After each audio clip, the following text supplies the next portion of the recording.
Good morning, students. Once again, you are welcome in history class for 9.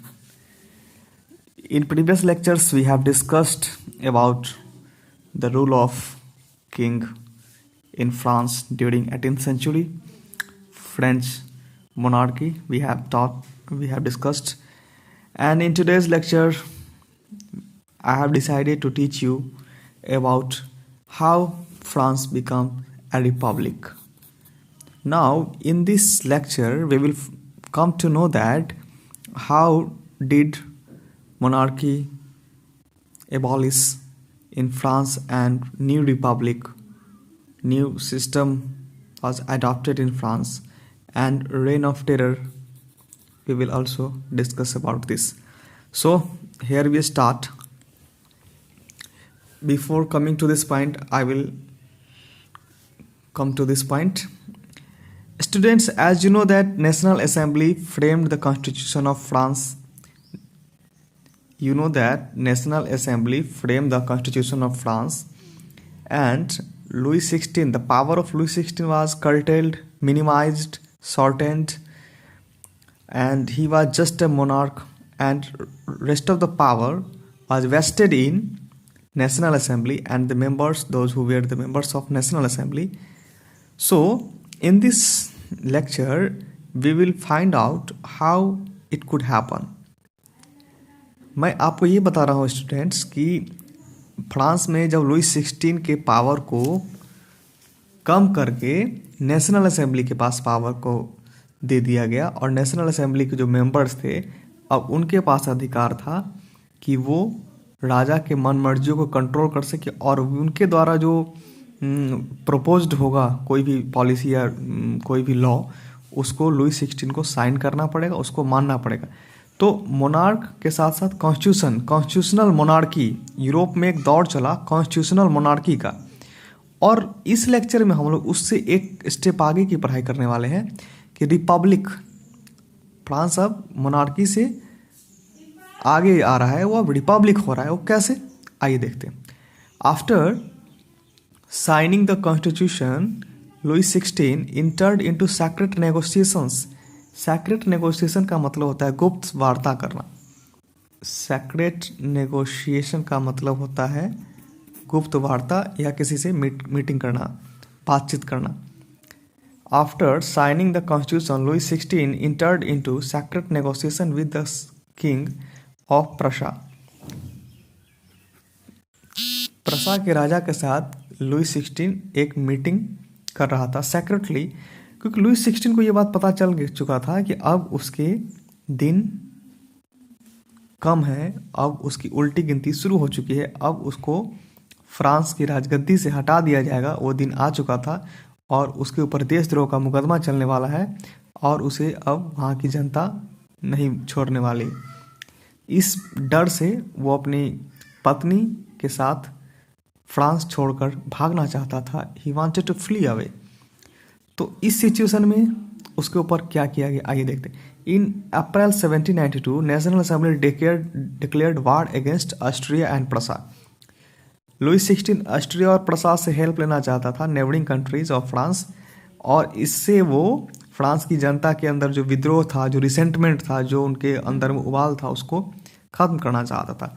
लेकिन जनता को ये बात की भनक लग चुकी थी कि लुई 16 अपनी पत्नी मैरिया एंटोनिन के साथ कुछ बहुत बड़ा करने वाला था.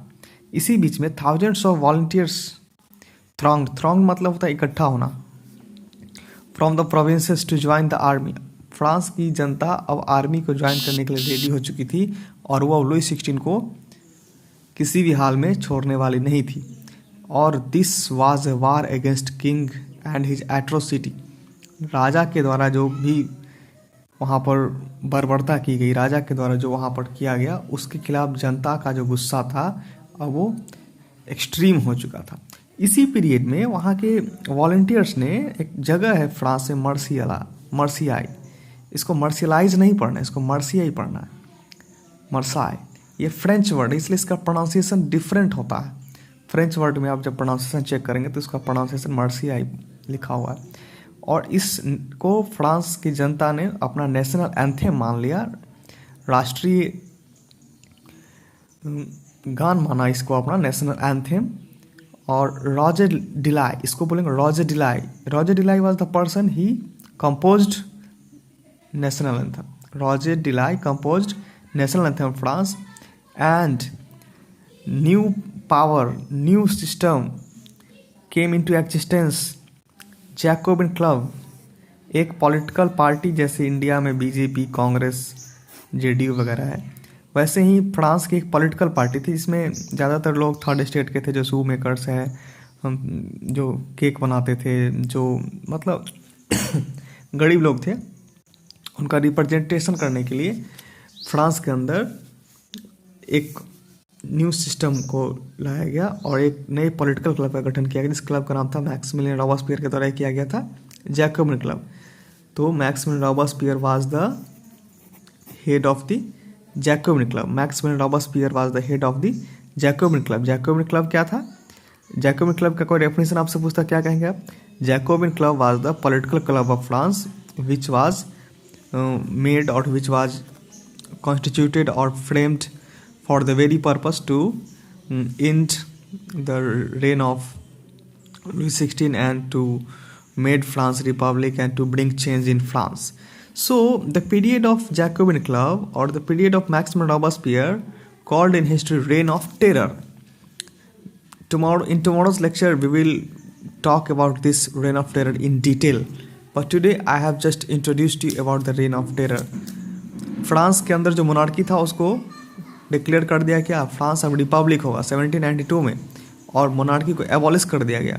और उसके बाद क्या होता है कि फ्रांस के अंदर रॉबेस्पियर के द्वारा राजा के खिलाफ ट्रीजन, जिसको हम लोग क्या कहते हैं, देशद्रोह का मुकदमा चलाया, और उसकी पत्नी को और उसको दोनों को, पत्नी मतलब मैरी एंटोनेट को और लुई XVI दोनों को, एक डिवाइस था गुलिटन जिसके थ्रू उसको एग्जीक्यूट कर दिया गया, उसके गले को काट दिया गया, उसको मार दिया गया। लेकिन उसके बारे में हम पढ़ेंगे और डिटेल में, इससे बहुत सारे पॉइंट्स हैं जिसको आप मुझे बताना है। आज हमने आपसे बात किया कि France becomes a republic how, and national anthem of France, and what was the role of national assembly in this, and what was the matter of Prussia and Austria, and what was the plan of Louis XVI, why he wanted to flee away, वो क्यों भागना चाहता था, उसको डर क्यों हो गया था। उसको मालूम चल गया था कि उसने जो भी गलतियाँ की है, जो भी उसने भ्रष्टाचार किया है, उसकी अंतिम दिन आ गई है, उसका आखिरी दिन आ गया है, अब वो बचने वाला नहीं है।